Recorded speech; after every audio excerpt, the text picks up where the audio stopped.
سیدنا حارثہ بن نعمان رضی اللہ عنہ کا بیان ہے کہ رسول اللہ صلی اللہ علیہ وسلم نے فرمایا، تم میں سے ایک آدمی چرنے والے جانور رکھ لیتا ہے اور شروع میں نماز باجماعت میں حاضر ہوتا ہے، پھر جب اس کے جانوروں کو چرنے کی چیزوں کی کمی کا شکوہ ہونے لگتا ہے تو وہ کہتا ہے، اگر میں اپنے جانوروں کے لیے زیادہ گھاس والی کوئی جگہ تلاش کر لوں، سو وہ منتقل ہو کر دور چلا جاتا ہے اور صرف جمعے کی نماز کے لیے حاضر ہوتا ہے، پھر اس کے جانور چرنے کی چیزوں کی کمی کا عذر پیش کرنے لگتے ہیں، بس وہ کہنے لگتا ہے، اگر میں اپنے جانوروں کے لیے اس سے زیادہ گھاس والی کوئی جگہ تلاش کر لوں، پھر وہ جگہ بدل لیتا ہے اور اتنا دور چلا جاتا ہے کہ جمعے کے لیے حاضر ہوتا ہے نہ جماعت کے لیے، اس وجہ سے اس کے دل پر مہر لگا دی جاتی ہے۔ حدیث نمبر 2721، مسند احمد۔ سیدنا ابو ہریرہ رضی اللہ عنہ کہتے ہیں، میں شام آیا اور کعب احبار کو ملا، وہ مجھے تورات سے بیان کرتے رہے اور میں انہیں رسول اللہ صلی اللہ علیہ وسلم کی احادیث سناتا رہا، جہاں تک کہ جمعے کے دن کا تذکرہ ہونے لگا۔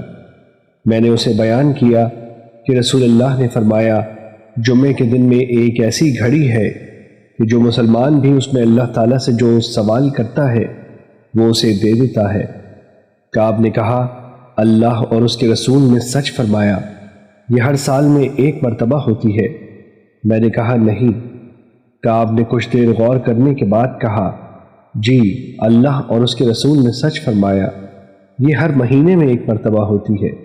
میں نے کہا، نہیں۔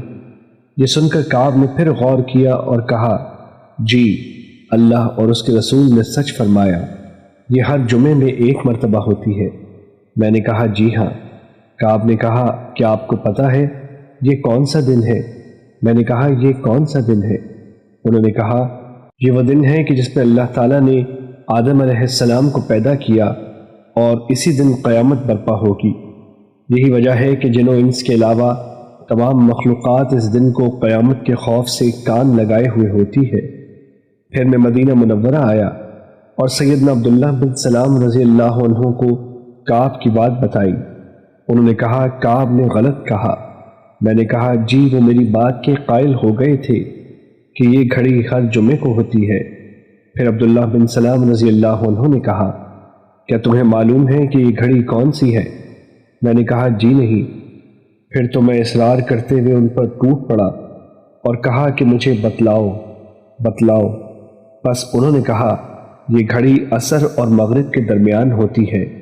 میں نے کہا، یہ کیسے ہوتی ہے جبکہ اس وقت میں تو کوئی نماز ہی نہیں ہوتی؟ انہوں نے کہا، کیا تو نے نبی کریم صلی اللہ علیہ وسلم کو یہ فرماتے ہوئے نہیں سنا تھا کہ بندہ اس وقت تک نماز میں ہی رہتا ہے جب تک اپنی جائے نماز میں بیٹھ کر نماز کا انتظار کر رہا ہوتا ہے؟ حدیث نمبر 2708، مسند احمد۔ دوسری سند۔ سیدنا ابو دردہ رضی اللہ عنہ کے پاس ایک آدمی بطور مہمان آیا۔ انہوں نے اس سے پوچھا، کیا تم ٹھہرو گے کہ ہم سواری کو چراگاہ میں لے جائیں، یا چلے جاؤ گے کہ ہم اس کو یہیں چارہ ڈال دیں؟ اس نے کہا، جی، میں تو جانے والا ہوں۔ یہ سن کر انہوں نے کہا، تو پھر میں تجھے زاد راہ دیتا ہوں، اور وہ ایسا زاد راہ ہے کہ اگر کوئی چیز اس سے بہتر ہوتی تو میں تجھے وہ دے دیتا۔ تفصیل یہ ہے کہ میں رسول اللہ صلی اللہ علیہ وسلم کے پاس آیا اور کہا، اے اللہ کے رسول، مالدار لوگ تو دنیا و آخرت لیے جا رہے ہیں، ہم نماز پڑھتے ہیں وہ بھی نماز پڑھتے ہیں، ہم روزہ رکھتے ہیں وہ بھی روزہ رکھتے ہیں، لیکن وہ صدقہ کرتے ہیں اور ہم صدقہ نہیں کرتے۔ آپ نے فرمایا، کیا میں تیری رہنمائی ایسی چیز کی طرف کر دوں کہ اگر تو نے اس پر عمل کیا تو تجھ سے پہلے والے بھی تجھ سے سبقت نہیں لے جا سکیں گے، اور تیرے بعد والے بھی تیرے مقام کو نہیں پہنچ سکیں گے مگر وہ جو تیرے والا ہی عمل کرے گا۔ ہر نماز کے بعد 33 دفعہ سبحان اللہ، 33 دفعہ الحمدللہ اور 34 مرتبہ اللہ اکبر کہنا۔ حدیث نمبر 1867، مسند احمد۔